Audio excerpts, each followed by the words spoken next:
In the late 60s, an underground counterculture newspaper in New York called the East Village Other did a piece discussing the absence of black characters in comics. DC at the time had no black characters at all, but the few at Marvel were discussed, most notably T'Challa, the Black Panther, the first black superhero in mainstream comics.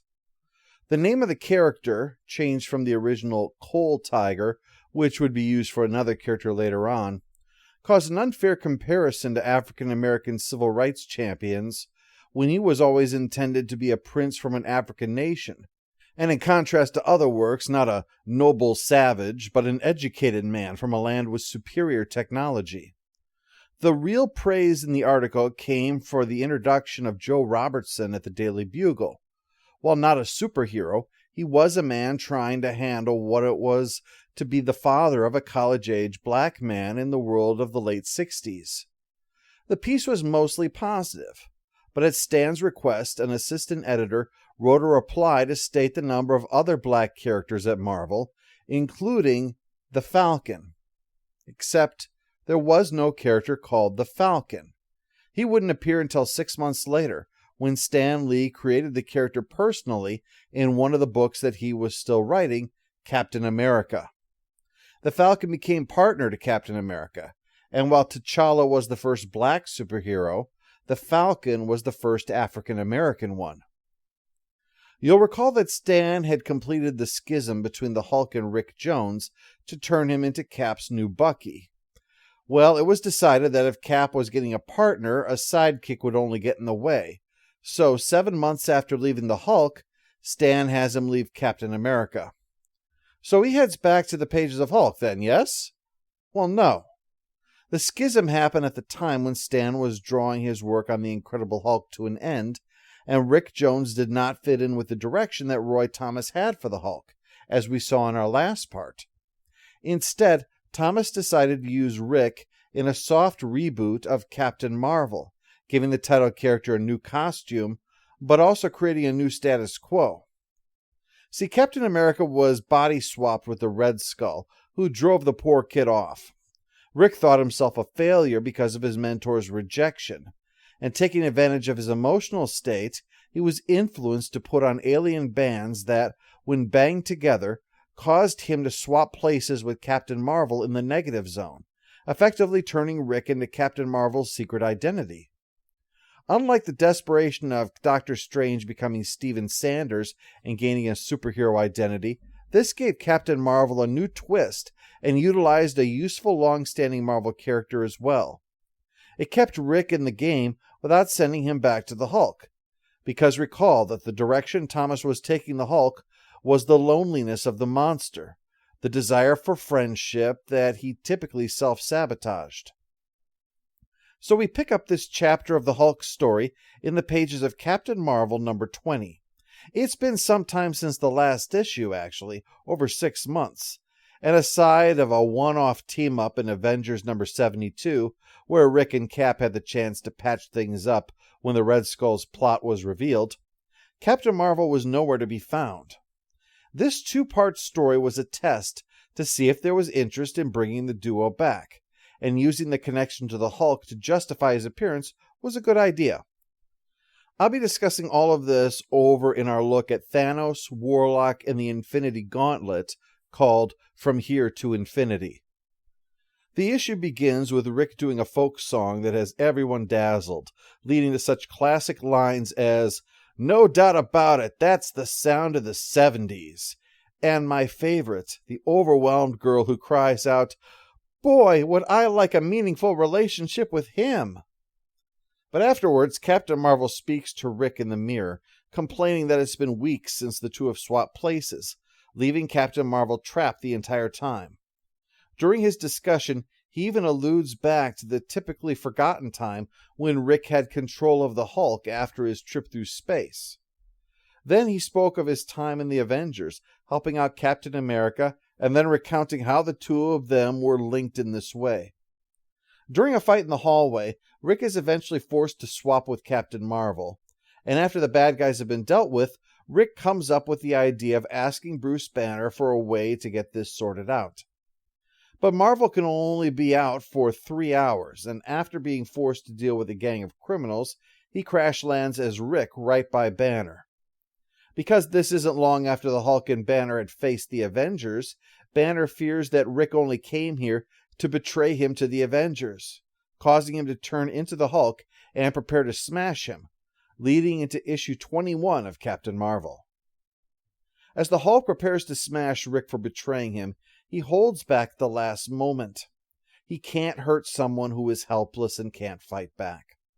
This Hulk is simultaneously referred to as the Savage Hulk and the Childlike Hulk, because his personality can oscillate between the two.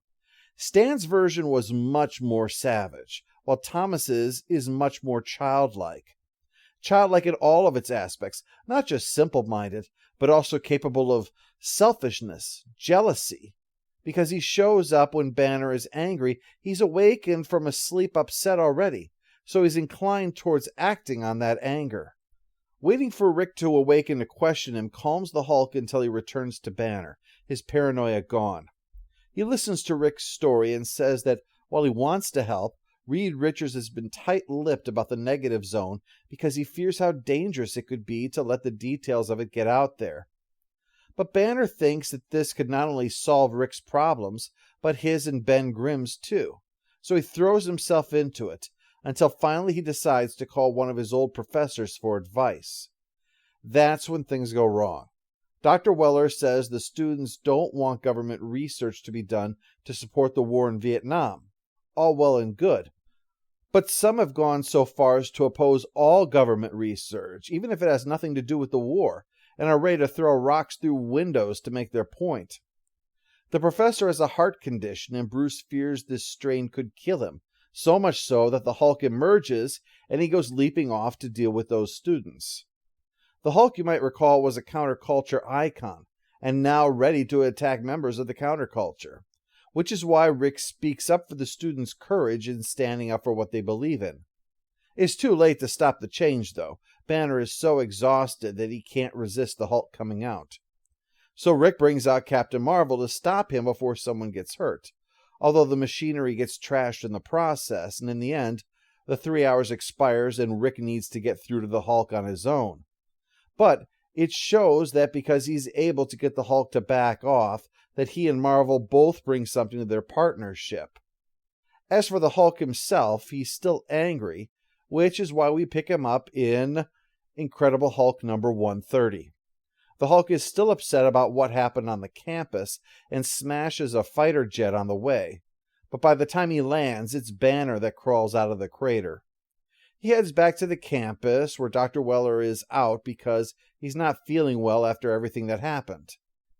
Instead, Stoddard, another brilliant student of that same man, is filling in for him, and is the one that receives Bruce when he comes looking for help. Thanks to the work that he's been doing, Bruce has got an idea that might cure him of being the Hulk, and Stoddard agrees to help. They head to this tunnel in the desert to work on that. It's part of that government research that the students were all upset about. Well, while they're heading there, a prop plane is following them on orders from Major Talbot. Bruce and Stoddard know about it, but they're not worried. They're just trying to get the Gamatron working before anybody shows up. But something goes wrong in the attempt to get rid of the Hulk. Instead of removing the part of Banner that was the Hulk for good, it then reconstitutes that part into a separate entity. This means that for the first time, Bruce Banner is face to face with the Hulk. Outraged at the one who keeps him prisoner, the Hulk pursues Banner to get revenge, and it's only the timely arrival of General Ross and his helicopters that the Hulk is distracted from finishing him off. They keep the Hulk busy until Banner can be rescued by another helicopter, but somehow the Hulk can sense where he goes, and always heads in that direction, destroying everything in his path. When he reaches the building where Bruce is talking with Ross, Talbot, and Betty, Bruce leads him back towards the lab, where Stoddard has rigged up the machine to fix what went wrong. But the problem is that Stoddard has always been jealous of Banner, and the more this goes on, the more he resents being second fiddle to the star pupil and wants to just kill him. Only by making Hulk realize there's a big gun in this room that did something to him once is Banner able to drive the Hulk off, for now. But Banner is convinced that he and the Hulk are still linked, and that they must be reunited, so that at least some of the time, the Hulk will be contained. Issue 131 introduces us to the Hulk's new sidekick, as we'll soon see. While the Hulk is trying to find a way to draw out Banner, the Air Force is working to destroy the Hulk, something Banner is fine with even if he might die as a result. That set up, the new unexpected sidekick is introduced, Jim Wilson. Jim, it would eventually be revealed, is actually the Falcon's nephew, but for right now, he's just a poor kid in trouble. He lived in an era of open racism. This was less than 2 years after George Wallace ran for president, the most successful third-party candidate in the last 100 years. Plus, Jim is an orphan, he's homeless, and he's so broke that he snatches a purse from a black woman to have money for food. But he feels very guilty about it afterwards and thinks about how he might give it back. If you want a character who would never have been considered part of the circles that superheroes operate in, Jim Wilson is it. When Jim stumbles on the Hulk's hiding spot, the Hulk's first impulse is to deal with him. But as with the helpless Rick Jones in Captain Marvel number 20, he can't hurt someone who, in this case, is helpless and frightened. Once it's clear the Hulk isn't going to menace him, Jim quickly befriends him, as they both feel the other understands what it's like to be hated for being different. Jim even shares the last of his food with the Hulk. This bonding shows us how much Jim is not Rick Jones. By now, Rick is respected by many in the superhero community, and he can usually open doors with civilian authorities too. He's not a fit for who the Hulk now is. Plus, and this is no small thing, Rick befriended Bruce because he was guilty for cursing him to be the Hulk. Jim befriends the Hulk, not Bruce but the monster, and only because of who he is. But the Hulk's job for Jim puts a strain on their friendship. He wants Jim to lure Banner to him so that he can deal with him. It's not long before Jim has second thoughts, seeing Banner's courage that reminds him of his own late father. When a soldier spots him spying on a military base, he's brought before Ross, and Jim says that he'll take him to the Hulk so long as they promise not to hurt the monster in the process of doing whatever it is they're going to do. When Iron Man shows up to help, they work out a plan that will not only merge them, but possibly keep the Hulk imprisoned indefinitely. Jim is struggling with his conscience, though. Double-crossing the Hulk really bothers him, saying that maybe the only reason he's a monster is that no one ever gave him a chance to be anything else. Again, Jim is a great contrast to Rick because of his empathy for the Hulk. While Rick became so disillusioned, he even at one point suggested Banner's death is acceptable to stop the Hulk for good. And in the end, Jim only goes through with it because he thinks it'll mean the Hulk won't have to keep running away anymore. It's notable that, while Ross so frequently called Banner a milksop, that he comments to his men on Jim's bravery. So Iron Man leaps in to try to protect Jim from the Hulk's rage, and in the end has to drop an abandoned building on him to slow him down for Banner to arrive and meet up with the Hulk, so that the Gamatron can fuse them together. Though despite being unconscious, the Hulk is, well, the Hulk and not Banner. It goes without saying that the introduction of Jim is not ideal to us 50 years later. Early efforts to bring diversity usually aren't. Shang-Chi, for instance, was the first mainstream Asian comic book hero, but when they reprinted the book, they had to recolor it. Because in the original, he was given a complexion that was so yellow, he seriously looks like Adam Warlock. Yeah, there's parts of this issue that make you cringe today, but there is nevertheless a sense of sincerity about Jim, that his personality feels fleshed out, and he has a good moral center, and that he doesn't just bring another black character into Marvel Comics in general and into the Hulk specifically, but the presence of him as a character and as a person benefits the book by giving it a new point to pivot on. Jim won't be in every issue. In fact, 1977 to 1979 is the period when he'll be the most consistently present in the book. But he'll provide new opportunities even now. So let's get to issue 132. It looks like the fusion has given the Hulk a bit more brains because, while he's been kept in chains and tranquilized, He's figured out that the longer between doses, the more that the Hulk gets his strength back. So Hulk pretends to be asleep until he's ready to finally break the chains. And it's only an emergency tranquilizing blast that manages to stop the Hulk's escape. But Betty is distraught, and Jim has had enough, feeling guilty for betraying the Hulk. In a move that strains my attempts to treat this whole enterprise seriously, Ross wants Jim followed, and so presumes that a tall white man in an Air Force officer's uniform can go through the ghetto and not draw attention to himself. Somehow, Jim sees through this. Jim makes a run for it and finds a small helicopter minus the rotor kind of vehicle, calling to him by name and offering to help. Turns out it belongs to Hydra, and they don't pretend that they're anything otherwise, but they do show Jim footage of past attacks against the Hulk by the military, overwhelming attacks that break his heart to watch because he's left the Hulk in their hands. He agrees to help. He heads back into the base, and Ross personally gives him permission to go see the Hulk. But Jim uses the opportunity to let Hydra avoid the alarms and get the Hulk out. But it was all a ploy. The footage Jim saw were training exercises against a robot replica of the Hulk. And now that Hydra has the real McCoy, they intend to brainwash him into becoming their weapon. Jim tries to help, and hearing of how Jim tried to free him, the Hulk again sees Jim as a friend, freeing himself from his restraints to try to aid him. When one of the blasts bounces off his invulnerable skin and hits Jim, the Hulk is truly enraged that his friend has been hurt. In his fury, he destroys the stealth ability of this craft, allowing the Air Force to take it and capture a number of Hydra mooks while the Hulk and Jim leave, leading us to issue 133. The Hulk is lamenting how hurt Jim is, with no way to help him. When Ross personally arrives to talk him into letting him take Jim away to get treated, the Hulk almost attacks him, but Jim holds him back enough for the Hulk to let one of the jet copters take Jim away. Hulk is even willing to just leave after that, but Ross wants to, after all this time, just put aside their differences and maybe try to start over.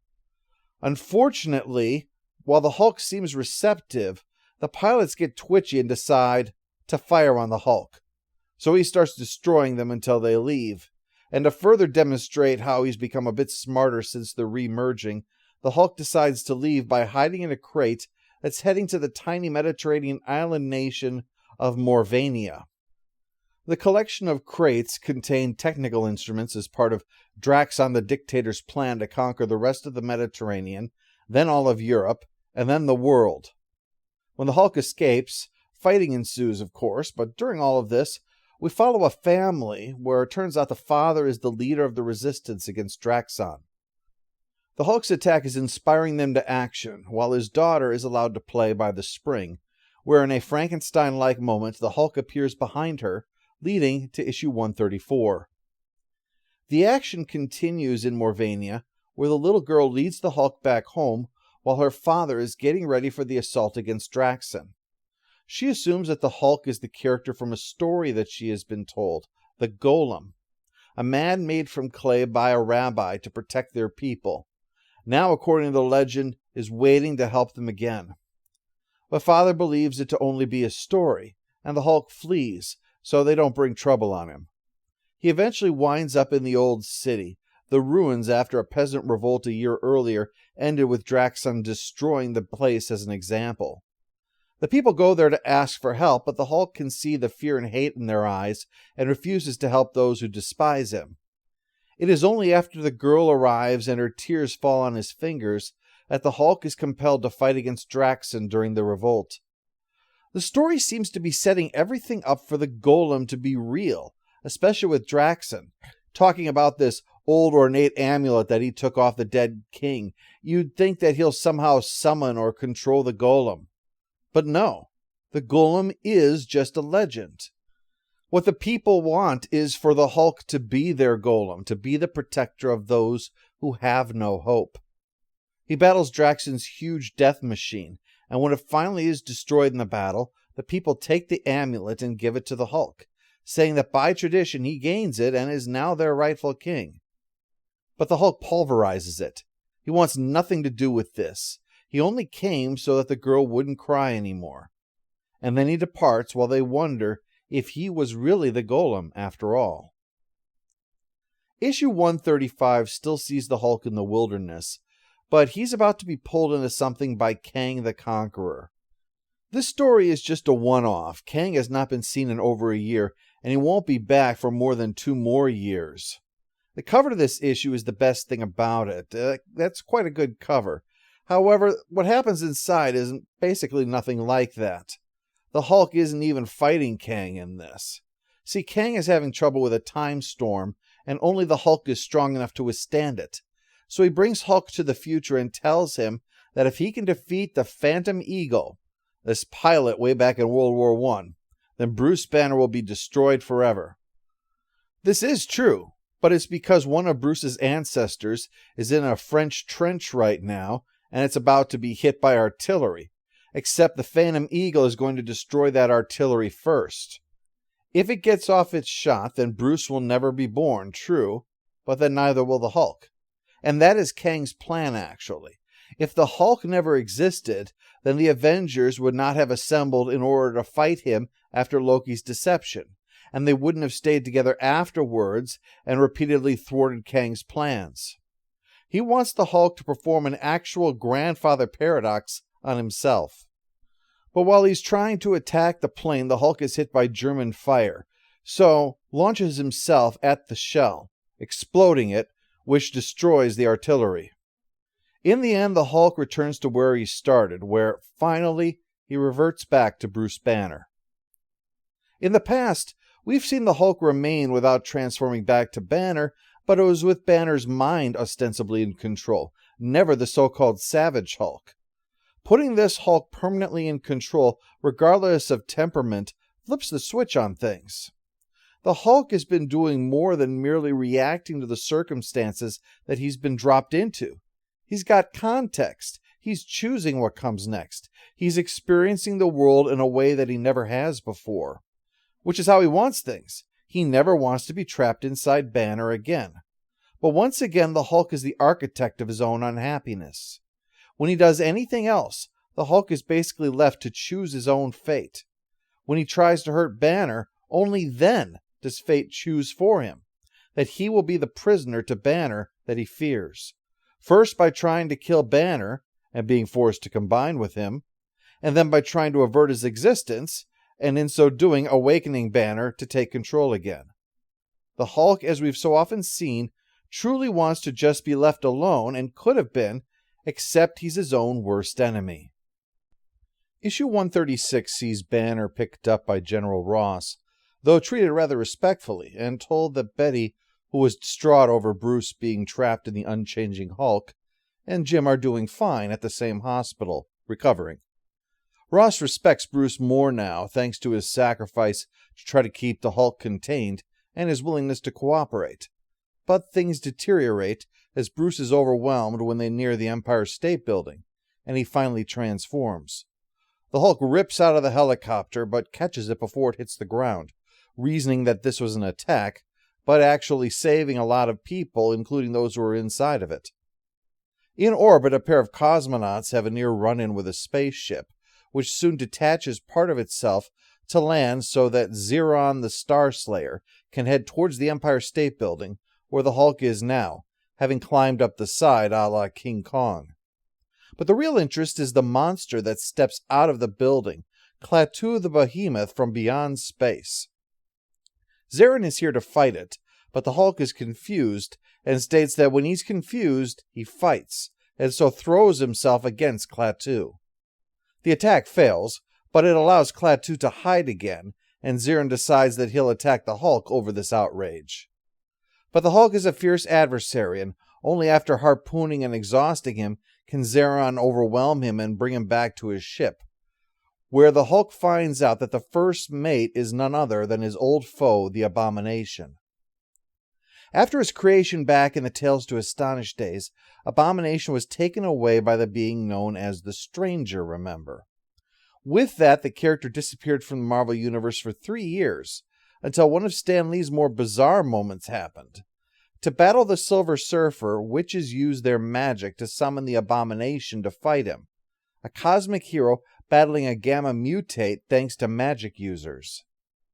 After the fight, Abomination was sent back to the world of the Stranger with the other abducted beings, where he would then appear in the pages of Thor, also written by Stan.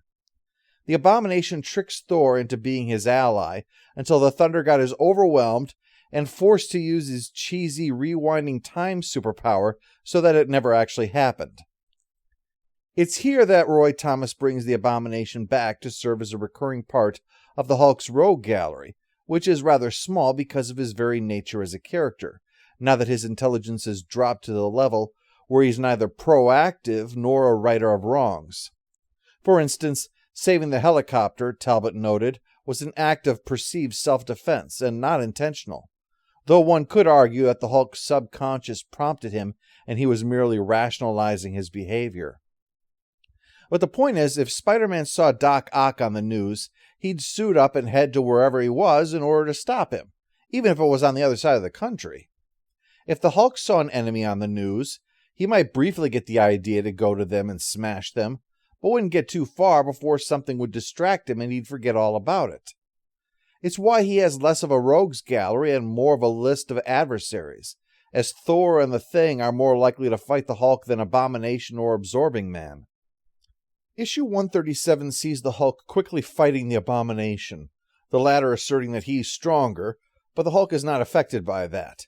He fights without the burden of that knowledge, and consequently is on the winning side. One of the advantages that the Savage Hulk has is that he can't undermine his own confidence. But Zirin doesn't want them smashing up the ship, and so intervenes, and he has a minion, Sirexo, put information in the Hulk's head of how the captain, who is not Ziron actually, wants to see Klaatu dealt with. They found the Abomination battling a fearsome monster, presumably a test or experiment by the Stranger, and they took the victorious Abomination on board. He was to be an oarsman, but Abomination killed the first mate, and thus took his place on the crew. The Hulk makes clear he'd rather rip out of the ship than be chained again, so it seems an understanding emerges. The Hulk will be left unchained if he works and doesn't go smashing a hole in the side. Two surprising things happen here. One being that the Hulk remains in control still, even during sleep, and the other, that despite the circumstances, he seems to be developing a growing friendship with his fellow lower deck minions. All different, and so none to make him feel the odd man out. It's the Abomination who knocks the Hulk overboard to float away helplessly in space. But Ziron rescues him and recognizes that only the Abomination could have done this. This is a matter for the rarely seen captain to deal with, and we see why, as the first thing he does upon appearing is rant upon his appearance, being only half a man and half a robot. It's only after Ziron points out they didn't come to gape at him, he actually summoned them, that he remembers, and explains this is a Captain Ahab thing. He wants Klaatu, the one responsible for leaving the right half of his body to cook facing a star, to be destroyed, and that nothing else matters. It's at this point that the Hulk turns back to Banner, but luckily Sirexo can tell that he is their crewmate, the Hulk, just in a different form, and there's no time to do anything about it. Klaatu has risen up from Earth and everyone must deploy, poor Bruce straining to operate the oars like a Roman galley, something about catching the light to make the ship move.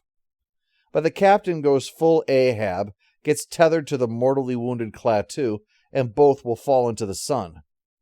Meanwhile, Banner is knocked overboard, and the Abomination takes the chance to attack, prompting the change into the Hulk. The two fight their way into the atmosphere, where they then lose track of each other, leading to issue 138. The issue opens with the Hulk reaching ashore and becoming Banner, while Yeats's poem, The Sorrow of Love, is told. But the concern right now is that the Sandman has come to the hospital hoping that the doctor, with this new breakthrough, can take care of his glass hands, and has brought a gun along to force the issue. Outside, Banner grabs Jim Wilson so he can see Betty, who awakens from a nightmare of the Hulk killing her father and Talbot, and then taking away Bruce. When she awakens to the real Banner, he explains that he has to do this alone. Working with Ross has never ended well. But they're interrupted. The doctor needs someone of compatible blood type to do a transfusion with Sandman, and since Betty fits and is healthiest, she's the one the doctor reluctantly chooses. Sandman recognizes her from their last encounter. He explains that after he was turned into glass, the wizard cured him so they could menace the Fantastic Four, but he's since had a relapse and is starting to turn to glass again.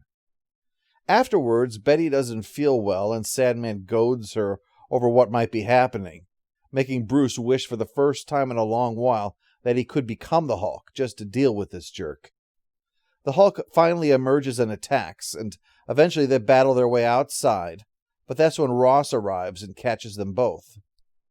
This doesn't go well, though. The device was only meant to hold one superpowered being, not two, so with both the Hulk and Sandman bashing against the sides, reluctantly Ross has to finally dump the pair into the ocean. That's where the Hulk defeats Sandman, but Ross learns of the awful truth.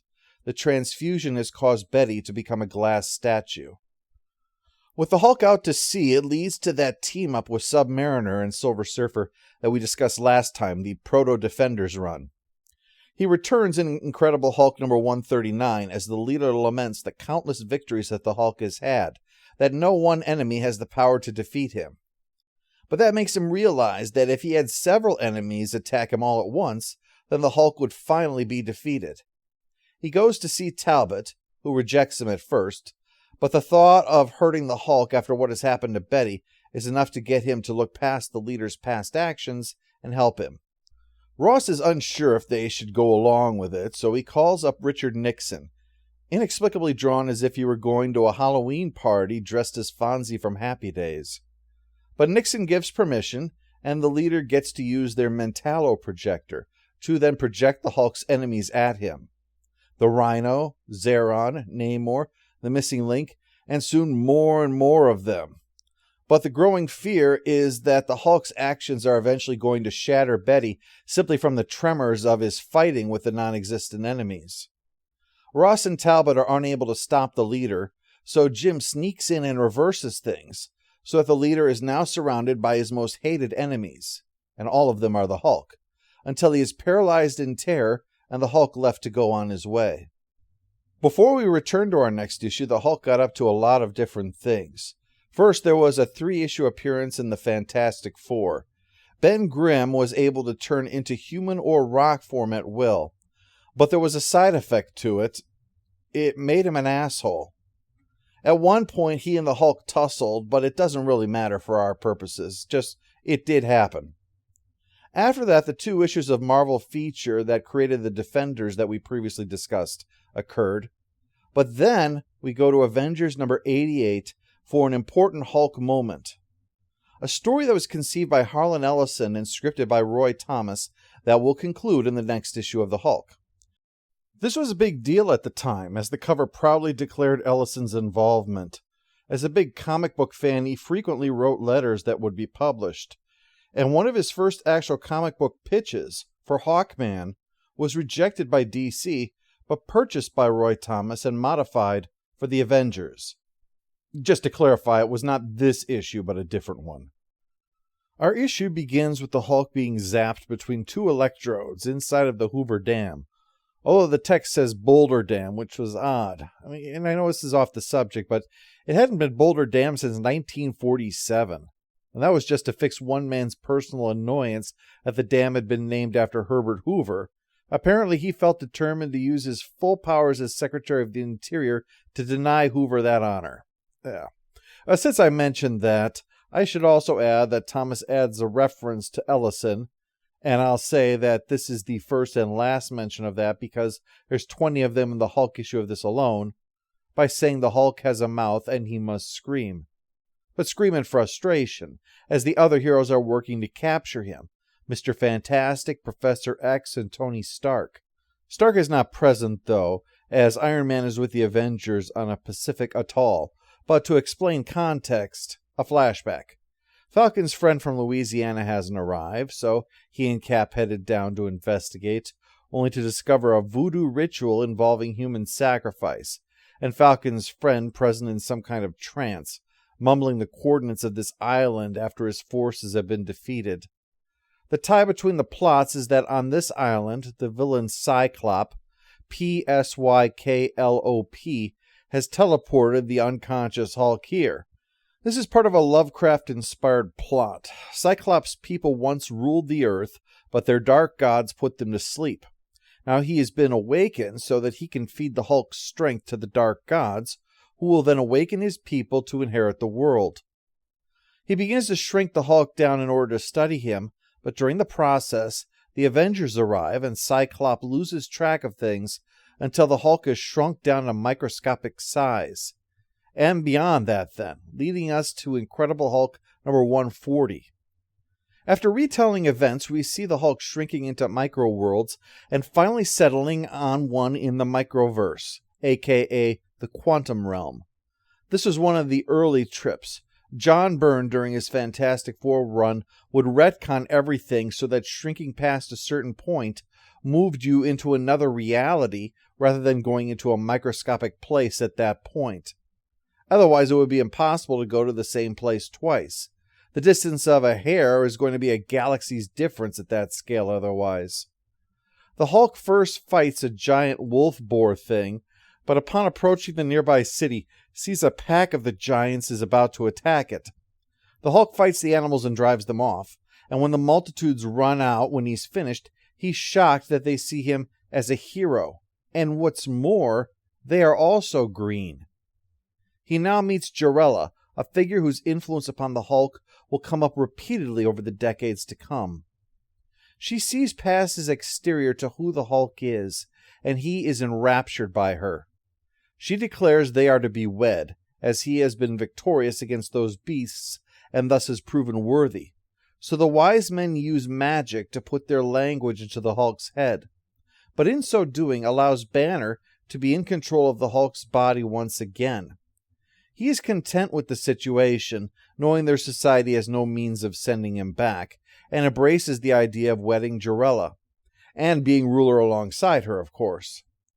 But Lord Vizes doesn't approve and wants the throne for himself, and sends in assassins under the belief that they're saving the kingdom.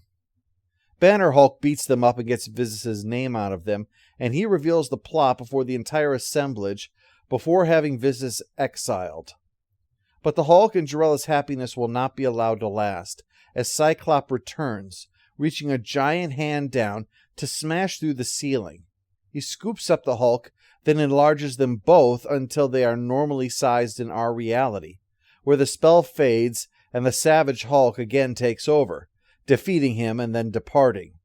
Afterwards, the Dark Gods break through Cyclops' roof with a giant hand, like he had to the Hulk, to take him away for failing them, while the Hulk now carries the memory of a time when he was happy and loved.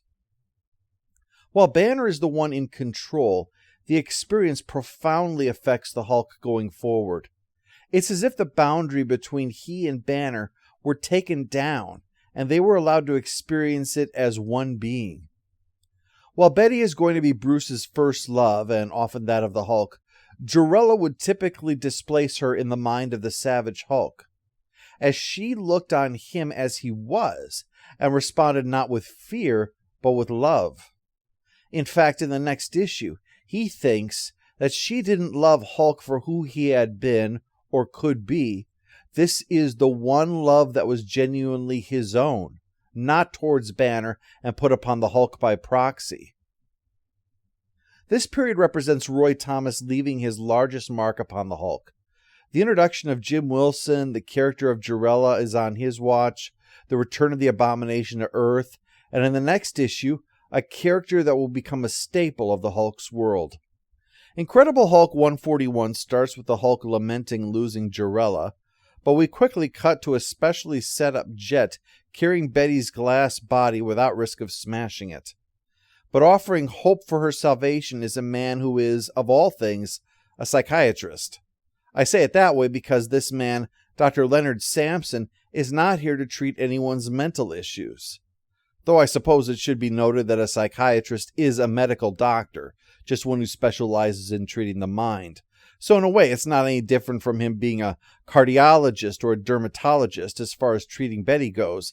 Obviously, there's no one out there that would specialize in this kind of condition. The usefulness of this, though, is that, despite it not being at all relevant to the immediate story, Bruce Banner's separate identities means that a psychiatrist is actually a relevant ongoing presence for the book. Samson, with the help of some colleagues, has devised a way that they should be able to use the Hulk as a power source to reverse the process for Betty, and possibly eliminating the monster from Banner altogether. They track the Hulk, smashing things up in his attempt to find his way back into Jarella's world, and Talbot tries reasoning with the Hulk. Samson projects an image of Betty on the wall by the Hulk to reinforce Talbot's words, causing the change back into Banner. He, naturally, is fully committed to saving Betty, and so after a week of examination by Samson, is finally put into a chamber, where he first turns into the Hulk, only to then turn back into Banner almost immediately. He has been cured of his condition, and what's more, the process has worked in saving Betty. Plus, there is gamma power that's left over in the apparatus for Samson to study, so it's victories all around. His study becomes an obsession. Samson believes that he can harness this power more positively than the Hulk's destructive rampage. In the end, he exposes himself to the remaining energy, becoming the figure known as Doc Samson, with a large, muscled, superhumanly strong body and green hair. Pleased at no longer being all brain and no bod, Doc Samson makes the moves on Betty, starts training himself to be a superhero, gets a costume made, and all the while upsetting Banner, who's losing the woman he loves to someone who has stolen his own strength away from him. In the end, Banner intentionally exposes himself to gamma rays to become the Hulk once more. And with both personas having a reason to despise Doc Samson, the psychiatrist soon realizes that having the strength of the Hulk when he was calm inside of a chamber is a hell of a lot different than facing the Hulk when he's fully enraged. Betty finally has to intervene to protect Doc Samson, walking off with him and in doing so, rejecting Bruce Banner. Now both personas have lost the ones they loved. In our next issue, Roy Thomas again introduces a major player, one that would actually appear in the MCU one day. After an appearance in Avengers 100, a sort of family reunion of Avengers, in Incredible Hulk 142, the Hulk swims out to the Statue of Liberty to sleep on top of the statue, which draws noticeable interest as people debate what to do about a potentially rampaging monster that's resting on a national monument. A wealthy and aloof couple note that high society has been holding parties to promote the socially oppressed, and he suggests to her that they do one for the Hulk. But their daughter, Samantha, thinks that they should be promoting women's lib, that the Hulk is probably just a male chauvinist pig. When they arrive on the island, she pitches the sergeant blocking their access over the railing and into the sea so they can get in and get this over with. The Hulk isn't interested, though, until Samantha says that her parents can get him a place where no one can hound him again. When he returns, though, her father hogs all the credit, and she realizes that these parties are just a sham. The reason that they won't do women's lib is because it was already done. They're just picking the Hulk because he was something no one had picked as a cause before. So Samantha arranges a protest of this party by women's lib members, which draws the attention of Enchantress. Now you might have noticed the cover says it's the return of the Valkyrie, but this issue is often considered to be the introduction of the Valkyrie. How is that consistent? Well, over in Avengers, a new superhero by the name of Valkyrie appeared to create the Liberators, a team made of all female superheroes like Black Widow, the Wasp, Scarlet Witch, etc. And she did indeed look like this. In reality, though, there was no Valkyrie. She was the Enchantress in disguise, using them to further her own evil ends. Well, Enchantress is still angry at the Hulk for the problems he caused way back in Incredible Hulk number 102, and so uses her magic to give Samantha the power to become the Valkyrie. So after the confused Hulk drops the stack of cash and checks that have been raised from the event for him, she bursts through the window and attacks him, leading to her using some kind of Vulcan nerve pinch to knock out the Hulk, because he won't hit a girl, and at Enchantress' command, hurls the Hulk off the Empire State Building. Immediately regretting her actions once she realizes what she's done, she may hate male domination, but she doesn't want to just murder someone. Well, she goes to investigate and finds out the Hulk is, of course, fine. But before they can fight again, both of them return to their normal forms, with no knowledge of who the other one really is. So Samantha and Bruce head their separate ways. Now the Hulk will meet up with Valkyrie again, when she becomes a member of the team in Defenders number 4. We learn that the legendary Brunhilde is being used by the Enchantress, bestowing that Valkyrie's power first upon herself against the Avengers, then upon Samantha here, and finally on someone else, the one who will be a member of the Defenders going forward. So this appearance celebrating her return was as a villain, not as the hero she would later be known as. In his final days on the title now, Roy Thomas brings the Hulk up against a master villain that he's never met before, Dr. Doom himself. Issue 143 sees Banner on the run in New York thanks to the fight last issue, but is rescued by a man calling him into his car. That man is indeed Doom, and is bringing Banner to his embassy to extend diplomatic protection to him, as the Hulk's nature as a hounded monster causes him to straddle the line between hero and villain. Dr. Doom speaks to Banner as a fellow man of science, while outside, the military ponders what to do about this situation. Dr. Doom may be a villain, but he's also head of state, and this is technically Latverian soil. Going in there is an act of war. The army has been brought in. Despite Ross and Talbot being Air Force officers, they'll frequently be directing forces from the army, since, among other things, the Air Force does not have tanks. But all they can do right now is try to pressure Doom into sending Banner out. Doc Samson arrives, absurdly declaring that he has reduced his strength to a more manageable level by, and I can't believe I have to say this, cutting his hair. In response, Doom sends out the Hulk to attack them, but when he attempts to leap away, a blast blows him up, to the shock and in many cases horror of those watching. Even Talbot and Ross find this moment bittersweet. But this is a ruse on Doom's part. The real Bruce Banner is still human, realizing he's become Doom's prisoner, but is too quickly knocked out and spirited away to Latveria, where Doom plans to use Banner as his scientific aid and the Hulk as a weapon against his nation's neighbors, leading us to issue 144. Recapping the Hulk's apparent demise, Betty is having a hard time accepting that Bruce is really gone. Yet at that moment, he's working on building gamma bombs for Dr. Doom, thanks to a subliminal mind device that's convinced him he's a devoted immigrant eager to protect his new country. But an ill-advised mention of his alter ego by Doom's would-be love interest, Valeria, causes Banner to turn into the Hulk, forcing Doom to use a specially prepared tranquilizer ray to put down the monster before he destroys too much of the lab. This is only temporary, because soon he has a small gamma bomb placed on Banner's back, turns him into the Hulk with an electric jolt, and sends the monster towards the border. Meanwhile, Doom's minion claims the Hulk has stolen the bomb in front of Valeria, and Doom says, "Oh no, I now have no choice but to set it off now in order to destroy the Hulk before he detonates it over a populated area." This attempt to deceive Valeria into thinking him innocent of all of this fails. She'd long ago figured out his plan and helped Banner regain control of his mind. After disposing of the bomb somewhere unpopulated, the Hulk returns, and soon the two are fighting above the capital city until Doom has to stop to protect Valeria from the rubble, leaving the Hulk an opening to grab him. He demands that Doom admit that he's lost, but ever prideful, Doom would rather die than do so. Well, the Hulk will not kill him, as he knows that he has already won, and that's all he wanted.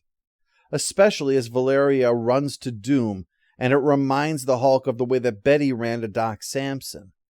And in his sadness, the Hulk ignores Doom's taunts and leaps away. This wasn't the first time a master villain that wasn't part of the Rogues Gallery tried using the Hulk. The Mandarin leaps immediately to mind. But Dr. Doom shows what makes him a cut above others with his recognition of Banner being a potential tool as well. It's a rarity when it isn't the Hulk, but Banner, who falls for the villain's lies. And it's a twisting of the knife the way the story ends. For even the heartless Victor Von Doom has someone who cares for him when the Hulk must walk away alone. Roy Thomas largely left the book after this. He provided some plot guidance for the coming issues for the other writers. But he did personally write one small 9-page backup story in Incredible Hulk 147, a sort of coda to his run. In the desert, the Hulk comes across a town that accepts him, a town where he can feel like he has come home at last. But in the end, this is all some kind of waking hallucination. He's just in the empty desert, where only a seismologist's instruments can tell that he was even there. It encapsulates Roy Thomas' era of the Hulk, that the tragedy of this book is not of Bruce Banner and his curse of being the Hulk. The tragedy is that the Hulk both wants and hates being alone. That this final story shows that what he truly wants is not to be alone, but to be accepted. He's forever trapped in a loop of being treated like a monster because he acts like a monster, and of acting like a monster because he's treated like a monster. As I said, there's a reason his rogues gallery can get away with being so small, as his staple opponents tend to be other heroes. Not just those like Thor and the Thing that can try to match him strength for strength, but we even saw the Fantastic Four are against him, the X-Men, the Avengers. And it's just as likely that the other heroes will make the first move than it is the Hulk. In the Avengers 100 issue that I glossed over, Captain America has to hold the Black Knight back because he's ready to attack the Hulk, even though the Black Knight has called for every Avenger to assemble here. Yeah, the Hulk can get away with a small rogues gallery, because with friends like these, who needs enemies?